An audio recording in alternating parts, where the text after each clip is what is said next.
Hello everyone, Rob Greenfield here in the garden, and today I'm going to share my tips for beginner gardeners. So if you are out there feeling like you have a black thumb, feeling like whatever you plant dies, and you are dreaming of having a green thumb, dreaming of growing an abundance of food and having that fresh food on your table to eat, then this is the video for you.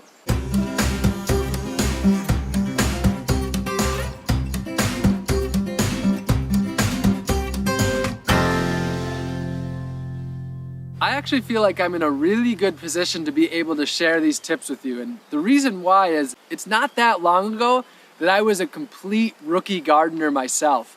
Go back just 3 years ago and I had grown very little food, and then I launched into a year-long project of attempting to and successfully growing and foraging everything that I ate for an entire year. And during that year I grew over 100 different foods in my garden.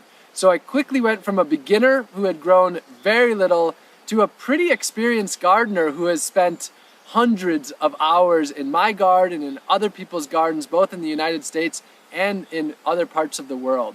So I'm in a place where I can still remember the nights of frantic searching online and calling friends and seeds not sprouting and plants dying, and just that fear, to now having the confidence and really being way beyond that beginner stage. So that's why I'm really excited to be able to share this advice with you from a recent beginner to a now pretty decent gardener. So my first tip is a really simple one, and that is to start small. A lot of people have this dream of turning their whole yard into a garden and growing an incredible amount of food. That is a wonderful dream to have. I completely support it. But what a lot of people miss out on is the fact that it doesn't happen overnight, that you go from having very little gardening skills to all of a sudden this paradisical garden. Everybody has to start somewhere. And for a lot of us who don't have gardening in our background, our parents didn't garden, where we're starting kind of from scratch as adults, starting small is one of my absolute key places for beginner gardeners. So that could mean a small raised bed in your front yard. It could mean, some plants on your balcony or your windowsill.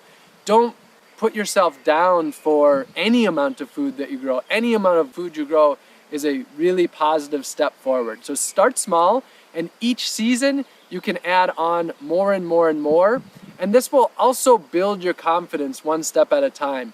If you start with way more than you could possibly handle, often it gets away from you, you become overwhelmed, and then you just kind of lose it all. So if that's the case for you and you don't think you can go big right away, absolutely start small. Now, if you have so much free time and you really think this is what you want to do, I'm not discouraging you from going big, but definitely one of my number one tips is start small if you feel like that is what is needed for you at the time. Next up is keep it local. Really try to seek out the local resources. The truth is that the gardening knowledge is almost everywhere. It's often that we pass it up. We don't realize that anybody gardens in our area because we're not looking for it and we don't realize it. But everywhere around the country and around the world, there are local resources that really know that area well. So seek out local nurseries, local seed companies, local gardeners. If you're driving around your neighborhood, and you see a garden in someone's front yard, knock on that door and say hello and talk to them. A really great way to go local is community gardens. Join a community garden so that you can learn what plants are growing well there, get support from them. Another thing is local classes. If you can find classes that are in your area, that's a great way to get the knowledge that is based on your area, and then books as well. Check out your local library. Often they will have books that are based on your region or your state. For example, when I was in Florida, I got Robert Bowden's book, which was Florida Fruit and Vegetable Gardening. So it was geared exactly towards my area and leaves out so much of the information that I didn't need. It focuses on the information that you need. Keeping it as local as you possibly can. And then that moves into the next one, and they're pretty much tied together, and that is garden as a community. Garden together. There's no reason to do this alone. If you are at home alone, doing this all by yourself and all you're doing is looking on the internet, Facebook groups and things like that, watching YouTube videos, sure, those things are helpful, but it's easy to feel, really overwhelmed and unempowered when it's all by yourself. So get involved with others. When I had my garden in my front yard, I'd have people drive by and I would see them stop and look, and I would encourage them to stop by. One time I even had someone knock on my door and he very timidly said, I know this is awkward, but I've been dreaming of starting to grow food with my kids. I just had to knock on the door and ask, and I walked him throughout my garden, sent him home with a bunch of food, and gardeners love that. Gardeners love to share their time and their knowledge. So get involved with local people. Joining a community garden is one of the simplest, easiest ways to do that if you can. Another thing you can do is volunteer at local organic farms. There's a website called WWOOFing, Worldwide Opportunities on Organic Farms. It's wwoof.net. And that's a great way to just immerse in local food growing. And you can also travel and do it as well. So there is no need to do it alone. The resources are out there, the knowledge is out there, the community is out there. Gardeners welcome people in. So don't do it alone, do it with community. Now, keeping on that theme of local, but moving into actual plants, moving into the planting, where do you source your seeds and your plants? For me, it's all about local varieties. So seeking out local seed companies and local nurseries that have been growing these plants in your region for years or even decades. How that works is if a plant is designed for that area, it already knows the insects that are going to attack it. It already knows the weather patterns. This is a plant that is designed to grow in that area. So if you can buy your seeds from local seed companies that produce them in your area, as well as nurseries, this drastically increases your chance of success. Whereas going to the big box stores and buying the plants that have been shipped from who knows how far away from some sort of centralized distribution center, those plants might not be designed for your area. For example, where I did a lot of my gardening in Florida, big, fat, juicy tomatoes, like beefsteak tomatoes, don't do well there. What does really well is the small Everglades tomato. And with the Everglades tomato, a person with a black thumb, boom, green thumb, and tomatoes in incredible amounts. But if you're trying to grow those big ones that are not adapted to that area, black thumb dies, molds, gets tomato blight, and you don't get anything, and you walk away feeling like a failure. So seeking out your local seed companies and your local nurseries is a huge step in the right direction. When a lot of people start planning their garden and they start planning what they want to plant, what they do is they think about what their favorite foods are, and they even walk down the grocery store aisles and think, okay, these are my favorite things to eat, so this is what I'm going to plant. And sure, that can be beneficial, but here's the downside of that. If you're doing that, most of our grocery stores are based on globalization, where food is shipped in from all different regions, where it does really well in this area and not well in that area. And if you do it that way, you'll often end up planting things that just aren't going to do well in your area. So I think the best thing to do is, instead of going to the grocery store and asking what you like to eat, talk to people in your community, ask them what grows so ridiculously well that you can't even kill it. What grows so well that it becomes a problem because there's so much of it? And plant those things. For example, here in this garden that I'm in, mint is taking over like crazy. And I just made a video about easy plants to start growing. This is one of them. Plant what has the fewest pests, what grows really easily, and then once you've mastered those easier plants, then you can start to get into the more difficult ones. Maybe you love blueberries, but they grow in acidic soil. So if you don't have acidic soil, you don't want to start there.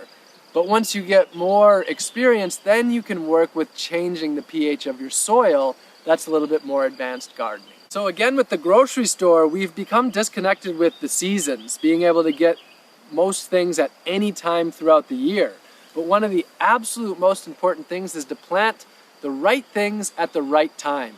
If you try to plant tomatoes early on in the spring while it's still very cold and the soil temperature is really low, you're going to have a hard time because in colder climates they like heat. The same goes for basil. That's going to be later on. Early things, for example, kale can be started earlier, and actually in very hot places it doesn't do well in the peak heat because it likes the colder temperatures. So it's really important to plant the right things at the right time. And you don't have to figure out each individual plant. What you have to do is simply find a planting schedule. You can check at local universities. Often their extension program will have a planting schedule. Some community gardens will have them. And you can also just go online and search for example, if you live in New York planting schedule. And this will help you to plant the right things at the right time.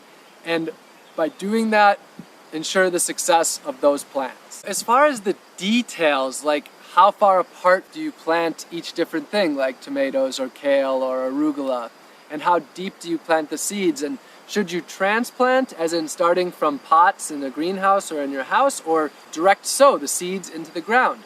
For that, I recommend following the instructions on back of the seed packs that you get, and really importantly, getting a book for your area, which I mentioned at the beginning. A lot of these books that are based on your area, they give you those details, so you don't have to seek it out for each individual one. So in this video, I'm not going to go through those details because they're based on each area. Instead, get a local book for your region and follow the instructions from the seed companies where you buy those seeds. There's a lot of other details, for example, sun and water and soil. You could talk about that for hours and hours and hours, but I want to give just a few tips on that. As far as sun goes, for beginner gardeners, I generally recommend full sun. Now, if you're in a shaded area like I am right now, that's really difficult. There's plants that can grow well in shade, but generally, most plants need a lot of sun. Make sure that you're not under the shade of a tree or where your house casts shade for half of the day. So before you plant your garden, keep an eye on that spot, and remember that the sun changes throughout the year. So planting in full sun. As far as water, one of the basic ways to tell if you're watering enough is when you grab a handful of that soil, ideally it should stay in a clump that breaks a little bit, and it's basically the consistency of a wrung out sponge. So watering in the morning is the best before the heat, and if not the morning, then the evening, not in the middle of the day. Another way to test if you have enough water is you stick your finger down into the soil, and if it's moist when you get your finger down to about your second knuckle here, then that's another sign that you have enough water. If it's dry all the way down, it needs to be watered. So soil varies all over the place and how you're watering, whether you're in the desert or in a very fertile area like southwest Wisconsin or in Florida where it's mostly sand, it's going to vary a lot. But those are a few tips with water. And again, local resources are key because they're going to know your soil. And then another one is healthy soil. A lot of people, they only focus on the plants, and when they see problems, they think about the plants. But the truth is, one of the most important things is having healthy, living soil. So take care of your soil. Take very good care of your soil. Your soil is your life source to have that healthy and abundant food. My next tip is to make it convenient. Now, what I mean by that is putting your garden in a location where you naturally go. If you put your garden in, a 10-minute walk on the other side of your property where you can't see it, it easily becomes out of sight, out of mind, and it's easy to neglect. So put it in an area where you naturally go every day. Maybe your front yard, right next to your front sidewalk, where every day you have to walk past it to get to your car. That way, every morning and night, you're naturally drawn to it. And the same goes for water, making sure that you have your water source near your garden ideally, whether that's a long hose or if you don't have a hose, right next to the spigot where you have your buckets or your rainwater harvesting. Designing it so that it has a relative amount of convenience will make it easier to get out there. Don't put a whole bunch of obstacles in the way.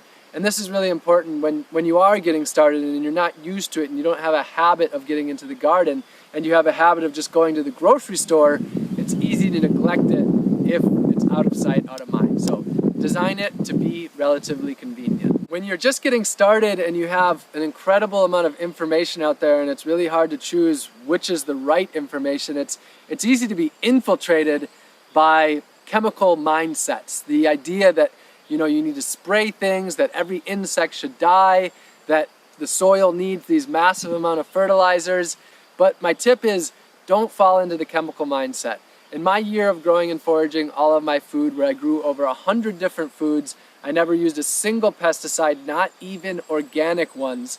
And these pesticides have only existed for a tiny, tiny fraction of all the times that humans have lived off of the food that they've grown. So you can grow without all of that, without needing to have all of this money and this outside resources, and be able to grow in an organic and in a sustainable manner. Next, I want to talk a little bit about mindset and focusing on a mindset of abundance rather than scarcity. Because when you think in scarcity, it often creates scarcity around you. But when you design in abundance and you think in abundance, it can actually help create that abundance. A really important part of that is remembering that in order to have an abundance, you have to have death.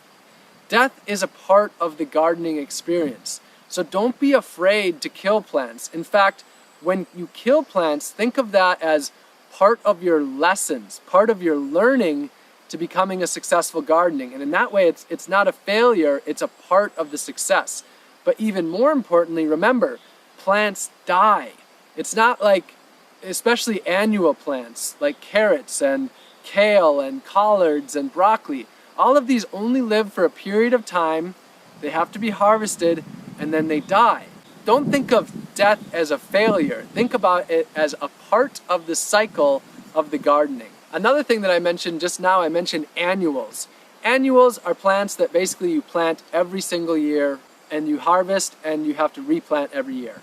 Perennials are plants that you plant once and they come back for a very long time. Raspberries and blackberries and blueberries, strawberries, fruit trees like apples and pears and plums, nut trees, Jerusalem artichoke, rhubarb, all of these foods that come back year after year are perennials. So I recommend working with perennials as much as you can because they generally take less work, they have a lot fewer pests, they take less nutrients, and they keep on coming back year after year after year, and many perennials thrive on neglect. Focusing on perennials is definitely a big tip that I would move towards. It's often great to start with annuals. For example, radishes, they produce in 30 days. That's one of those easy plants that I mentioned that can give you that boost of success and that confidence to move forward. But as you get better and better, I recommend moving more away from those annuals and moving more towards the perennial system. So there you have it. Those are some of my most important tips for beginner gardeners. There's a lot of other ones out there, but if you just start with those ones and you remember to start small, start simply, maybe start with just 5 easy plants that you're excited about. And if you do 5 the next year, and you do 5 the next year, within a few years' time, you can be growing dozens of different species. Make some goals, make some of those smaller goals, make some of those bigger goals, and use those smaller goals to chip away at that ultimate success of, your giant front yard just dripping and oozing with food absolutely everywhere. So I hope that you gained a lot from this video. If you did, make sure that you subscribe. If you have friends who are beginner gardeners that consider themselves to have a black thumb, make sure to share this video to help them if you think it would be helpful. And if you want to get this out into the YouTube world, ask questions, comment in the comments below, and make sure to give it a thumbs up as well. So I love you all very much, and I'll see you again in the garden real soon.